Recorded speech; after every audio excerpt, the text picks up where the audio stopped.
백년 해로를 꿈꾸다 라는 제목으로 함께 말씀 나누도록 하겠습니다. 톨스토이의 단편 소설 사람은 얼마만큼의 땅이 필요한가 라는 이야기를 보면 이 땅 욕심이 가득한 바흠이라는 인물이 등장합니다.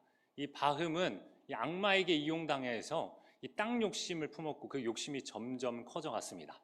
처음에는 이 땅을 빌려서 농사를 지었는데 이래서는 내가 부자가 될 수 없다. 더 이제 내가 많은 것을 소유하기 위해서는 사유지를 얻어야겠다 생각을 했습니다. 그런데 우연히 이 바슈키르 지역 사람의 이야기를 들었습니다. 그 바슈키르 지역은 이 땅이 비옥하고 또 넓은데 그 지역 사람들이 땅을 놀리고 있다. 농사를 짓지 않고 땅을 놀리고 있다라는 이야기를 들었습니다. 그래서 이 바흠은 이 바슈키르 지역으로 바로 가서 그 족장을 만났습니다. 바슈키르 지역은 정말로 소문대로 넓었고 비옥하였습니다. 그래서 또 이 바흠은 그 마음속에 기쁨이 넘쳤는데 그 바슈키르 사람들은 목축업을 해서 그 정말로 땅이 다 놀고 있었습니다. 기회다. 이 지역을 내가 다 사서 내가 부자가 되어야겠다 생각을 하고 족장을 바로 만났습니다. 그래서 족장에게 이 땅을 나에게 파십시오 라고 제안을 했는데 그 바슈키르 족장이 더 흥미로운 제안을 오히려 바흠에게 하였습니다. 좋습니다. 그런데 만약에 1000루블을 더 지불하면 당신이 표시하는 땅, 하루 동안에 걸을 수 있는 그 표시하는 땅은 다 주겠습니다. 대신 하루 안에 그 지역을 표시하고 돌아오지 못하면 당신은 돈도 잃고 땅도 잃을 겁니다. 라고 제안을 하였습니다. 바흠은 이러한 제안이 너무 좋았고 흔쾌히 수락을 하였습니다. 다음 날 아침 해가 뜨자마자 바로 바흠은 땅을 표시하기 위해 열심히 돌아다녔습니다. 하루 안에 표시할 수 있는 지역은 다 얻을 수 있기 때문에 최대한 많은 지역을 얻기 위하여 열심히 다녔습니다. 그런데 욕심이 너무 과해서 그런지 하루 안에 돌아올 수 있는 거리를 넘어버리게 된 겁니다. 너무 멀리 와버린 겁니다. 그래서 바흠은 큰일 났다. 내가 못 돌아가겠다. 돈도 잃고 땅도 차지하지 못하겠다라는 그런 생각이 들어서 재빨리 출발지로 향해 걸어갔습니다. 그런데 너무 멀리 왔습니다. 너무 애써서 육체의 그런 모든 힘을 다해서 왔기 때문에 돌아갈 힘이 남아있지 않았습니다. 몸이 움직이지 않는 겁니다. 그래도 돈을 잃을 수 없다, 땅을 잃을 수 없다라는 그 집념 아래에 최선을 다해 몸을 그냥 질질 끌고서라도 출발지를 향했습니다. 간신히 출발지로 제 시간 안에 돌아왔고 이 바흠이 표시했던 그 모든 땅을 바흠은 다 차지할 수 있게 되었습니다. 그런데 바로 그때에 바흠의 입에서 피가 쏟아져 나왔습니다. 바흠은 너무 몸을 학대한 겁니다. 그 자리에서 그만 피를 토하고 죽어버렸습니다. 바흠이 차지한 땅은 결국 그의 무덤으로 사용할 6피트만 그의 땅이 되었습니다. 오늘 함께 읽은 말씀을 보면 바흠과 같이 땅 욕심이 가득해 보이는 한 인물 갈렙이라는 사람이 등장하고 있습니다. 갈렙은 가나안 땅 분배를 시작하자마자 가장 먼저 여호수아에게 와서 나에게 땅을 주십시오 라고 요청을 하였습니다. 그의 주장을 들어보면, 갈렙의 주장을 들어보면 이전에 가나안 땅을 정탐할 때에 하나님이 나에게 땅을 주시기로 약속하셨습니다 라고 주장하였고, 그리고 45년 동안이나 기다렸다는 것이고, 그리고 지금은 85세로서 노쇠하였으나 충분히 그 안악자손을 이길 수 있고 나는 그 땅을 차지할 수 있습니다 라는 내용이었습니다. 이러한 갈렙의 요구는 이 땅 욕심에 눈이 멀었던 바흠의 모습과 매우 비슷하다라는 것을 알 수 있습니다. 이 갈렙은 여호수아에게 하나님이 나에게 땅 주기로 약속했습니다라는 말을 6번이나 계속 반복하였습니다. 몇 절이냐? 6절, 9절, 10절에 2번, 12절에 2번, 총 6번이나 하나님이 나에게 땅 주시기로 약속하셨습니다. 계속 반복한 겁니다. 이것을 봤을 때 우리는 갈렙이 떼쓰고 있구나, 땅 달라고, 땅 내놓으라고 지금 떼쓰고 있구나라는 모습으로 받아들이게 됩니다. 또 이러한 갈렙이 어떤 요구를 했느냐? 85세라는 나이인데 나는 충분히 전쟁에 나갈 수 있다. 전쟁에 나가서 그 거인 족속 이 안악자손을 이길 수 있다라고까지 이야기합니다. 이건 누가 들어도 무리수입니다. 지금 85세, 예전과는 좀 다르긴 하겠지만 예전에는 더 일찍 죽은 사람도 있는데 85세의 나이에 전쟁에 나간다? 그 사람을 정상인이라고 생각하지 않습니다. 갈렙은 85세인데 나는 전쟁에 나갈 수 있습니다. 거인 족속을 이길 수 있습니다 말하는 것은 엄청난 무리수, 억지 부리는 것이다 라는 것을 우리는 깨닫게 됩니다. 그런데 놀라운 것은 이 여호수아가 이런 갈렙의 억지스러운 요구를 수락해 줬다는 겁니다. 이 갈렙이 이 여호수아와 동급이어서 출애굽 1세대 이 원로여서 그런지 이 갈렙의 요청을 무시할 수가 없어서 그런 건지 이 갈렙의 요청을 흔쾌히 수락해 줬습니다. 더 나아가서 이 여호수아는 갈렙을 축복까지 해줬다. 그래, 땅을 주겠다. 그리고 너는 잘 될 거다라는 축복까지 해 주었다는 겁니다. 더 말씀을 읽으면 더 놀라운 것이 있습니다. 무엇이 더 놀랍냐? 이 성경에 평가가 있습니다.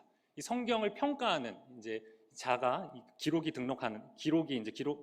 기록되어 있는데 14절을 보면 성경이 이렇게 갈렙을 평가하고 있습니다. 갈렙이 하나님께 충성했기 때문에 하나님이 갈렙에게 땅을 주시는 것은 지극히 마땅하다라고 성경이 이야기하고 있습니다. 이러한 성경의 태도는 오늘날까지 많은 사람들에게 문제를 야기시키고 발생시켰습니다. 어떠한 문제냐? 역사적으로 수많은 사람들이 이 본문을 가지고 틈만 나면 땅을 정복하려고 했습니다. 하나님이 축복을 주시는데 땅을 다 차지하라고 하셨다. 나는 그런 하나님의 말씀을 듣고 땅을 정복한다라는 사람들이 상당히 많았는데 제국주의 시대 때 19세기 때 특별히 그러한 일들이 많이 나타났습니다. 유럽에서부터 이런 일들이 일어났는데 다 이런 본문을 가지고 하나님이 땅 주셨다 해서 다 이렇게 제국주의 시대 때 땅 정복 전쟁을 한 겁니다. 그런 분위기가 퍼져가면서 일본에게까지 전달되고 우리나라도 이러한 피해를 본 나라 중에 하나다라고 할 수 있습니다. 오늘날에도 마찬가지입니다. 남이 어떻게 되든 상관없이 하나님이 나를 잘 되게 하신다라는, 나만 잘 되면 된다라는 자기 만족적인 신앙을 이 본문이 낳게 했다라는 것입니다. 오늘 읽은 말씀, 우리가 읽은 말씀은 하나님께 충성하는 자에게 하나님이 복을 주십니다라는 그러한 내용이 틀린 것은 아닙니다. 맞습니다. 하나님께 충성하는 자에게 하나님은 복을 주십니다. 그러나 하나님이 주시는 복은 우리가 원하는, 우리가 지금 마음속에 품고 있는 그런 욕망의 모양, 탐욕의 모양으로 주시는 복은 아니다라는 것입니다. 갈렙을 대표로 이제 이스라엘의 땅 정복 이야기가 진행됩니다. 그 갈렙을 대표로 진행되는 이 땅 정복 이야기는 탐욕스러운 전쟁, 땅을 차지하기 위한 탐욕적인 전쟁을 의미하는 것이 아닙니다. 원주민을 함부로 학살하고 땅을 함부로 지배해도 된다라는 그런 말씀이 아닙니다. 지금도 여전히 자국민의 유익을 위하여 땅을 정복하려는 그런 욕심을 표출하고 있는데, 우크라이나 땅에서, 중국 주변 땅에서 그런 일들이 일어나고 있는데, 가나안 정복 전쟁은 그러한 탐욕스러운 정복 전쟁이 아니다라는 것을 우리는 알아야 합니다. 우리는 그러면 가나안 정복 전쟁이 무슨 의미가 있는지 어떻게 알 수 있습니까? 갈렙의 이야기를 통해 참 의미를 알 수 있습니다. 갈렙이 중요합니다. 우리는 갈렙이 어떠한 사람인지 알아야 합니다. 갈렙은 땅 욕심에 눈이 멀었던 노망난 할아버지가 아니었습니다. 갈렙은 어떤 사람이었느냐? 하나님께 눈이 먼 사랑꾼이었습니다. 그 말씀을 우리가 확인하면 좋겠는데 8절, 9절, 14절을 보면 알 수 있습니다. 8절, 9절, 14절을 보면 이런 내용이 있습니다. 하나님께 충성하였다. 갈렙이 하나님께 충성하였고 갈렙이 하나님을 온전히 좇았다라는 말이 있습니다. 이 내용을 히브리 원어로 보면 다 한 구절입니다. 똑같습니다. 다 우리말로 번역할 때 의역해서 따르게 번역한 거지만 히브리 원어를 보면 다 한 구절입니다. 뭐라고 히브리 성경이 해석하고 있느냐? 갈렙이 하나님의 뒤를 가득 채웠다라고 해석하고 있습니다. 이 세 구절 모두 똑같습니다. 갈렙이 하나님의 뒤를 가득 채웠다. 조금 어색한 문장이지만 곰곰이 이 문장을 분석해 보면 무슨 의미인지 분명히 알 수 있습니다. 갈렙과 하나님 사이에 틈이 없었다. 갈렙과 하나님의 사이가 정말로 밀착되어 있었다. 갈렙이 하나님의 뒤를 가득 채웠다라는 의미가 바로 그러한 의미입니다. 갈렙은 그러한 자로 인정을 받았습니다. 이 8절, 9절, 14절에 기록된 내용은 바로 하나님과 갈렙의 사이가 그 정도로 끈끈했다라는 사실을 보여주는 겁니다. 하나님께 충성했다라는 표현은 우리가 전사적인 의미, 용맹스러운 의미로 받아들입니다. 이거는 우리 말 번역이 조금 잘못되었다라는 겁니다.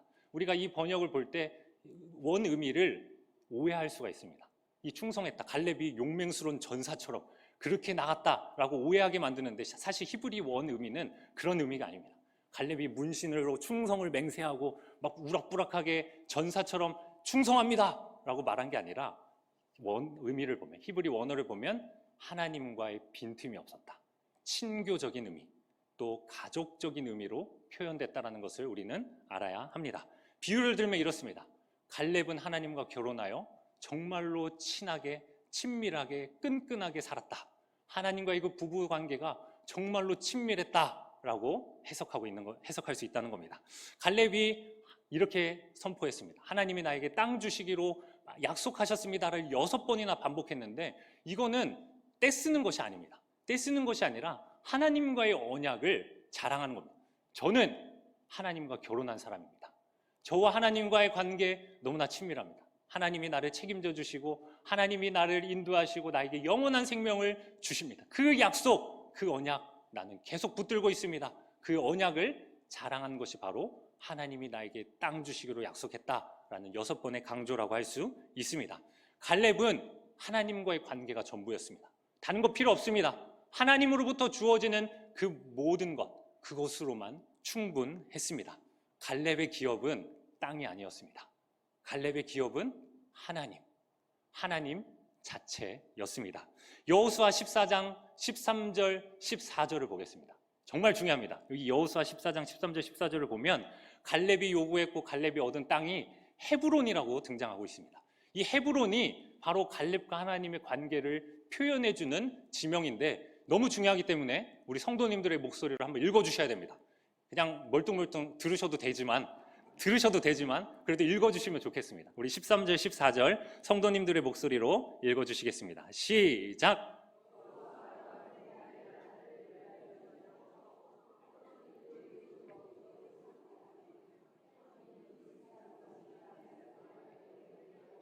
오늘까지 이르렀으니 이는 그가 이스라엘의 하나님 여호와를 온전히 좇았음이라. 아멘. 이 헤브론이라는 땅의 히브리 원어의 의미는 유대, 결합, 친구, 부부라는 의미입니다. 갈렙이 바라고 원했던 땅은 이런 부동산, 이런 재산이 아니라 바로 하나님과의 연합이었습니다. 하나님과의 결합, 하나님과의 유대 관계를 원했다라는 것입니다. 이 여호수아 13장 33절을 보면 하나님은 레위인에게 이렇게 이야기합니다. 너희에게는 땅이 없다. 대신 내가 너희의 기업이다 라고 이야기했습니다. 그때 갈렙이 이렇게 이야기한 겁니다. 아닙니다. 저도 땅 필요 없습니다. 저도 하나님이 전부입니다. 하나님이 내 기업입니다 라고 치고 들어온 것입니다. 헤브론에 거주하는 자손들이 있었습니다. 아낙 자손이라고 했는데 거인 자손, 정말 거인이고 어느 누구도 이길 수 없는 그 강대한 민족이었는데 이 아낙 자손은 무엇을 뜻하느냐? 바로 하나님과의 연합을 깨뜨리는 자들이라고 할 수 있습니다. 하나님과의 연합을 깨뜨리는 자. 그 세력은 아무리 세력이 막강하다 할지라도, 내가 나이가 들고 내가 연약해졌다 할지라도 절대로 가만히 둬서는 안 되는 것입니다. 이 하나님과의 연합을 깨뜨리는 존재는 무슨 수를 써서라도 무찔러야 되고 쫓아내야 되는 것입니다. 그래서 헤브론을 차지해야 되는 것입니다. 이 갈렙은 탐욕스러운 마음으로 그런 땅을 요구한 것이 아닙니다. 가나안 정복은 하나님과의 연합을 방해하는 것으로부터 그 연합을 지켜내기 위한 전쟁입니다. 그 연합을 지키기 위해 투쟁하고 싸우고 그 땅을 차지하여 하나님과의 관계를 지켜내는 것, 이것이 바로 가나안 땅 전쟁의 참된 의미입니다. 요한계시록도 이것을 우리에게 알려주고 있습니다. 요한계시록 마지막을 보면 성도들이 차지할 나라가 있다라고 소개합니다. 성도들이 차지할 나라는 어떤 나라냐? 바로 하나님의 도성이다. 하나님의 도성은 하나님이 가운데 거하시며 성도들이 하나님과 함께 영원히 함께 사는 나라, 그 나라가 바로 성도들이 차지할 나라라는 것입니다. 오늘 우리도 마찬가지입니다. 우리가 바라고 우리가 얻어야 할 기업은 땅이 아닙니다. 부동산, 재산, 우리가 바라는 그 야망, 욕망이 담겨있는 그것을 바라고 차지해야 되는 것이 아닙니다. 우리가 얻어야 할 그 기업은 바로 하나님과의 연합입니다. 하나님과의 관계성, 친밀한 관계성, 부부보다도 더 가까운 그 친밀한 관계성을 우리는 바라고 차지해야 하는 것입니다. 그런데 우리는 이 하나님과의 이 연합을 소홀히 여깁니다. 하나님은 이 연합, 이 약속을 하셨습니다. 결혼 약속을 하시고 이 약속을 신실하게 지키고 계시는데 우리는 그 약속을 했으면서도 눈이 슬금슬금 돌아갑니다. 하나님과의 친밀한 관계를 맺다가도 저게 좋아 보이는 것이 있으면 저기 눈이 돌아가고 저기로 돌아가고 더 우리가 좋아하는 것들이 눈이 돌아가면서 이 약속을 깨뜨리고 있는 것이 바로 우리들의 모습입니다. 우리 삶을 곰곰이 돌아보면 좋겠습니다. 얼마나 하나님과의 연합을 깨뜨리는 안악 자손들이 즐비하고 있습니까? 요한 사도는 그것을 이렇게 설명합니다. 육체의 정욕, 안목의 정욕, 이생의 자랑, 이런 것들이 계속 하나님과의 연합을 깨뜨리고 막고 있습니다. 우리 인생 가운데 가득한 이 물질에 대한 욕심, 명예욕, 권력욕, 내 야망, 탐욕, 내 생각, 이 모든 하나님과의 관계를 깨뜨리는 그 안악자손, 그 즐비한 안악자손을 우리는 절대로 가만히 냅둬서는 안 됩니다. 우리가 연약하더라도, 우리가 나이가 많이 들었어도 절대로 그것을 방치해서는 안 된다. 반드시 쫓아내고 우리는 헤브론을 지켜내야 된다라는 것입니다. 하나님의 사랑은 이 예수 그리스도의 십자가 사건을 통하여 계속해서 우리에게 전달되고 있습니다. 예수 그리스도의 십자가 사건을 통해 하나님은 이렇게 계속 우리에게 사랑을 고백하십니다. 내가 너희를 사랑한다. 내 전부를 바쳐서, 바치는 것도 아깝지 않다. 목숨 바치는 것도 아깝지 않다. 그 정도로 너희를 사랑한다라고 계속 사랑을 고백하고 계십니다. 2000년 전의 그 사건이 성령을 통하여 현재 내 사건으로, 현재의 고백으로 계속 들려주고 계십니다. 십자가는 하나님과 우리의 결혼 서약입니다. 약속입니다. 하나님과 우리는 친밀한 관계이며 우리를 떼어놓을 수 없다라는 그런 핵심적인 약속이라고 할 수 있습니다. 우리는 이 십자가를 바라보며 우리 예수 그리스도의 십자가 사건을 생각하며 하나님과의 벌어진 그 간격을 좁혀야 됩니다. 갈렙이 하나님의 뒤를 가득 채웠다. 갈렙과 하나님과의 그 틈이 없었다라고 인정받은 것처럼 우리와 하나님과의 그 간격을 우리는 좁혀가는 자들이 되어야 된다라는 것입니다. 그러면 우리는 헤브론을 얻을 것이고 그 헤브론에서 영원한 생명을 누리게 될 것입니다. 중세의 최고의 여성 신학자라고 불렸던 사람이 있습니다. 누구냐? 아빌라의 테레사입니다. 16세기 스페인 카스티아 지역의 아빌라 지역에서 태어나서 그래서 아빌라의 테레사입니다. 이 아빌라의 테레사는 귀족 그 집안에서 태어났습니다. 그래서 어렸을 때부터 교육을 많이 받았는데 특별히 책을 많이 읽었습니다. 근데 그녀가 좋아했던 책이 있습니다. 어떤 책이냐? 이 순교자들의 책을 좋아했습니다. 순교자들의 책을 많이 읽으면서 순교의 꿈을 품고 그래서 어느 날 돌연 그냥 나는 아프리카로 순교하러 가야겠다 해서 떠나버리기도 하였습니다. 삼촌이 간신히 붙잡아서 데리고 왔습니다. 그 정도로 이 테레사는 하나님께 마음을 향하였습니다. 그녀가 20살이 되던 해에 그녀는 하나님께 마음을 더 드리고 싶어서 수도원으로 들어가서 하나님과 연합하는 삶을 살았습니다. 그런데 그러한 그녀와 하나님과의 관계 안에 곤경이 찾아오고 시련이 찾아왔습니다. 중병이 찾아온 겁니다. 장례를 준비하고 사망 선고가 내려지고 장례를 준비할 정도로 심각한 중병이었습니다. 간신히 이 목숨은 건졌지만 18년 동안이나 이 병으로 고생하였습니다. 그 병으로 고생하는 그 과정 속에 이 테레사를 붙들어준 건 하나님과의 연합, 이 관계성이 그녀를 붙들어줬습니다. 이렇게 병으로 중병으로 고생하던 그 시절에 여러 가지 신비 체험을 했는데 어느 날 하루는 천사가 불화살을 들고 그녀에게 나타나서 심장을 불화살로 찌르는 그런 환상을 체험했습니다. 그때 그녀의 마음속에 하나님을 향한 사랑이 불일 듯 일어나기 시작했습니다. 그래서 그녀는 하나님을 향한 더 깊은 사랑과 더 깊은 헌신으로 나아가게 되었습니다. 더 기도에 매진하게 되었는데 그래서 기도하면서 하나님과의 연합을 추구하며 더욱더 하나님을 위한 하나님과 동행하는 삶을 살았습니다. 특별히 가난한 자, 병든 자들을 위하여 일했는데 하나님이 가난한 자들과 병든 자들을 위하여 일하고 계시는데 내가 어떻게 하나님과 동떨어져서 살 수 있겠느냐? 나는 하나님과 연합하는 자이니 내가 그 자리에 있어야 된다 하며 가난한 자를 섬기고 병든 자를 섬기며 하나님과 연합하였습니다. 그리고 그 당시에 이 수도원이 하나님과의 연합을 중요하게 생각하지 않고 기도 생활에 소홀히 여겼습니다. 그래서 그녀가 수도원을 아예 세워버렸습니다. 그러자 당시의 교회 지도자들이 이 테레사를 약간 자기의 권위에 도전하는 자로 여기고 재판에 넘기고 박해하는 일까지 벌어졌습니다. 하지만 그녀는 하나님과의 연합 속에서 이 모든 어려움을 이겨냈습니다. 혼자만의 힘으로 이겨낸 것 아닙니다. 하나님과의 연합을 추구했던 많은 동료들과 함께 이 모든 역경을 이겨냈습니다. 테레사는 자신이 경험했던 그 내용, 기도의 방법과 그 내용을 글로 남겼습니다. 그 귀한 유산이 오늘날 우리에게까지 전달되고 있는데 이 아빌라의 테레사가 쓴 책 영혼의 성이라는 책을 보면 이 테레사는 인간의 영혼을 아름다운 성으로 비유하고 있습니다. 성이라는 것은 캐슬, 이런 왕이 살고 있는 그런 궁전, 이 성을 뜻하는데 이런 영혼의 성에 대해서 이야기합니다. 우리 인간의 영혼은 여정이 있다. 이 7개의 방이 있는데 제일 안에 있는 방에까지 여정을 해야 된다. 그 안에 마지막 7개의 방에 하나님이 계시고 하나님과 깊은 사귐, 결혼에 이르는 사랑방과 같은 그 방에 이르러야 된다라는 글을 남겼습니다. 이러한 업적이 이제 교회에 계속 이제 인정되어서 교회 박사, 중세 최고의 여성 신학자라는 그런 인정을 받게 되었습니다. 하나님과의 연합은 남자건 여자건 중요하지 않습니다. 모두가 최우선순위로 여겨야 합니다. 갈렙 남자였습니다.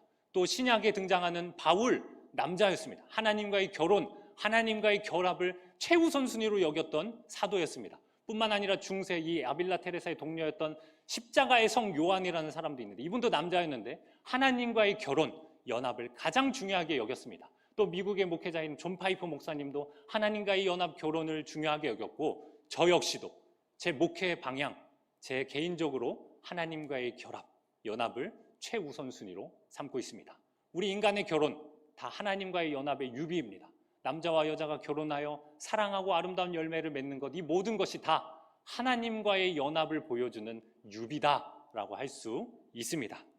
우리는 모두 하나님과 백년해로를 꿈꾸는 자들입니다. 우리가 결혼할 때 백년해로를 서약합니다. 100년 동안 함께 늙어갑시다 라고 서약하는데 우리는 모두가 다 하나님과 함께 백년해로를 꿈꾸는 자들입니다. 100년뿐이겠습니까?